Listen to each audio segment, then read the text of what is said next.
এই রেসিপিটা বানানোর জন্য আমি এখানে মশলার একটা পেস্ট বানিয়ে নেব। প্রথমে আমি একটু আদা নিয়েছি, নিয়ে আদাটাকে আমি টুকরো করে নিচ্ছি।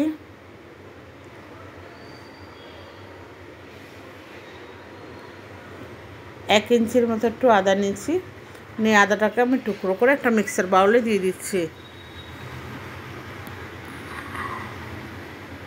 আর 6-7 কোয়া রসুন নিয়েছি, এখানে দিয়েছি 5-6টা কাঁচা লঙ্কা,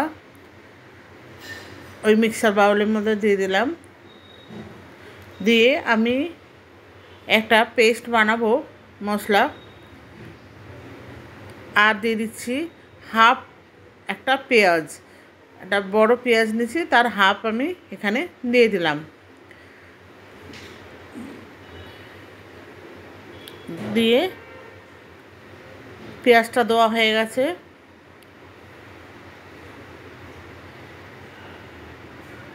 এবার আমি একটা পেস্ট বানিয়ে নেব। এখানে টুকরো করা টমেটো দিয়ে দিয়েছি, আদা, রসুন, কাঁচা লঙ্কা, পেঁয়াজ আর টমেটো দিয়ে একটু জল দিয়ে আমি ভালো করে একটা পেস্ট বানিয়ে নেব।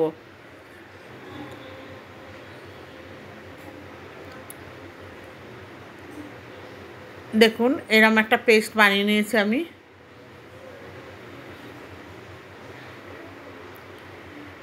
দিয়ে এবার আমি এখানে নিয়ে নিয়েছি যে হাফ পেঁয়াজ ছিল, সেই হাফ পেঁয়াজটাকে আমি ভালো করে টুকরো করে নিচ্ছি। দেখুন এইভাবে আমি মানে একদম পাতলাও করিনি, আবার একদম মোটাও করিনি, এইভাবে আমি পেঁয়াজটাকে কেটে নিচ্ছি।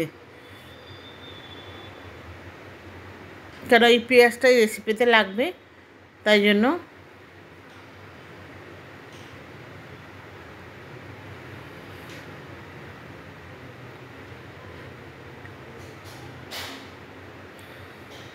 এবার আমি এখানে 500 গ্রামের থেকে একটু বেশি চিকেন নিয়ে নিয়েছি। আমি চিকেনগুলো একটু বড় বড় পিস করেই রেখেছি। এবার পুরো চিকেনটাকে আমি মশলা দিয়ে ম্যারিনেট করে আমি প্রায় 20 থেকে 25 মিনিট মতো রেখে দেবো।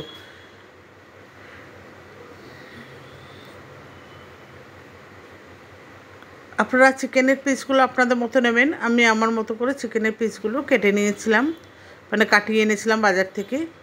দিয়ে এবারে আমি এখানে কাঁচা পেঁয়াজগুলো দিয়ে দিলাম। দিয়ে এবার বাটা মশলাটাও আমি দিয়ে দিচ্ছি, যেটার মধ্যে পেঁয়াজ, কাঁচা লঙ্কা, রসুন, আদা, টমেটো সব রয়েছে, সেই পেস্টটা আমি এখানে দিয়ে দিলাম। দিয়ে এবার দেবো হলুদ গুঁড়ো,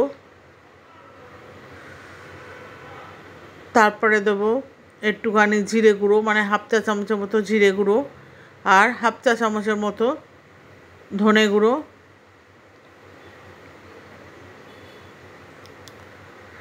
দিয়ে আমি এটাকে ম্যারিনেট করে নেবো। একটুখানি দই দিলাম, 1 চামচের মতো দই দিয়ে আমি ভালো করে এটাকে ম্যারিনেট করে নিচ্ছি। আমি এখানে লবণটা এখন দিইনি, কারণ লবণ দিলে এর মধ্যে দিয়ে জল বেরোবে, সেজন্য আমি লবণটা লাস্টের দিকে দেবো। দিয়ে ভালো করে আমি ম্যারিনেট করে 20 মিনিটস রেখে দেবো। আমি এখানে তেলটাও দিইনি, তেলটাও আমি যখন ওভেনে বসাবো তখন দেবো। আমি এই কাঁচা তেলেই রান্না করব, আপনারা দেখুন। এবার আমি এখানে একটু লাল লঙ্কার গুঁড়ো দিয়ে দিলাম, দিয়ে ভালো করে আমি ম্যারিনেট করে নিচ্ছি।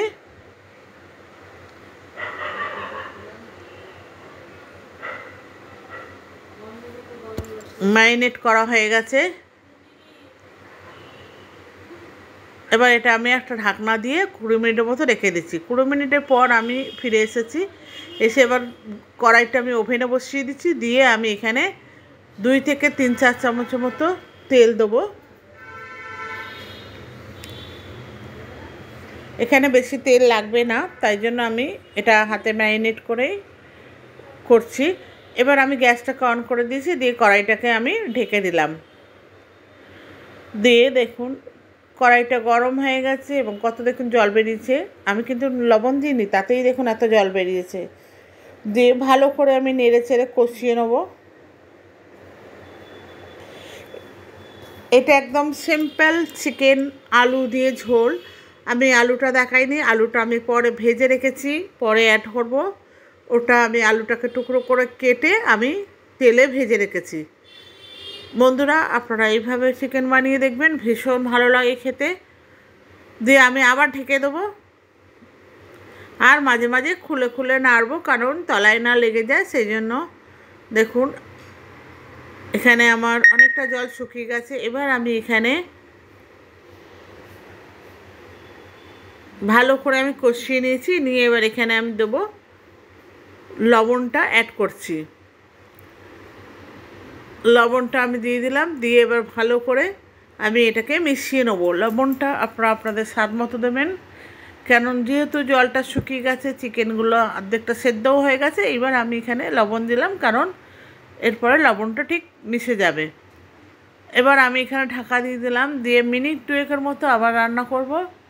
2 মিনিট পর ফিরে এসেছি। দেখুন এটা কষানো হয়ে গেছে একদম পুরোপুরি, তেলও ছেড়ে দিয়েছে।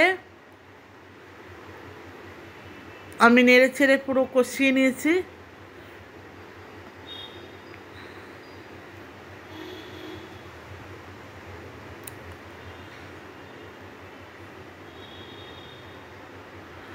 যাতে কাঁচা মশলার গন্ধ বা কাঁচা তেলের গন্ধটা চলে যায়, সেই জন্য আমি অনেকক্ষণ ধরে এটা কষাচ্ছি। বন্ধুরা, আপনারা একটু বেশি সময় নিয়ে কষাবেন, আর আঁচটাকে একদম ধিমি আঁচে রাখবেন। এবার আমি এখানে জল দিয়ে দিলাম, দিয়ে আমি আবার এখানে মিনিট খানেকের মতো রান্না করব। জল দিয়ে ভালো করে আমি মিশিয়ে দিচ্ছি, যাতে মশলাগুলো মিশে যায়।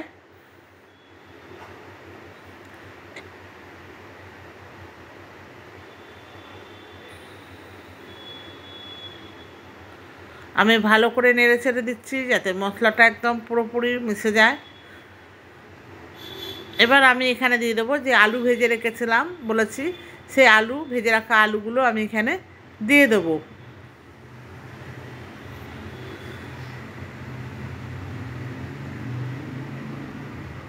দিয়ে ভালো করে নেড়ে ছেড়ে দিচ্ছি, যাতে আলুটা ঝোলের মধ্যে মিশে যায়। এবার আমি আবার এখানে ঢাকনা দিয়ে দেবো, দিয়ে 2 মিনিটের মতো আবার রান্না করব, যাতে আলুটা যতক্ষণ না সিদ্ধ হচ্ছে। এবার আমি এখানে কিছুটা কস্তুরি মেথি নিয়েছি। আমি যেহেতু চিকেন মশলা ইউজ করছি না, তাই কস্তুরি মেথি নিয়েছি। নিয়ে কস্তুরি মেথিটা হাতের তালুতে রগড়ে আমি এবার ঝোলের মধ্যে দিয়ে দিচ্ছি। এই কস্তুরি মেথিটা দিলে স্মেলটা খুব সুন্দর ছাড়ে, তাই জন্য এর ফ্লেভারটাও ভালো আসে। তাই কস্তুরি মেথিটা দিয়ে আমি ভালো করে নেড়ে ছেড়ে দিচ্ছি। দিয়ে আমি আবার ঢাকনা দিয়ে ঢেকে দেবো। বন্ধুরা, ভিডিওটা যদি ভালো লাগে তাহলে অতি অবশ্যই লাইক, শেয়ার, কমেন্টস করবেন, এবং নতুন বন্ধুরা আমার চ্যানেলটাকে সাবস্ক্রাইব করে আমার পাশে থাকবেন। পুরনো বন্ধুরা আপনারা সবই জানেন। আর ফেসবুক পেজ থেকে যদি কেউ দেখে থাকেন আমার ভিডিওটা, তাহলে পেজটাকে ফলো করার অনুরোধ রইল। ভিডিওটি শেষ পর্যন্ত দেখার জন্য ধন্যবাদ।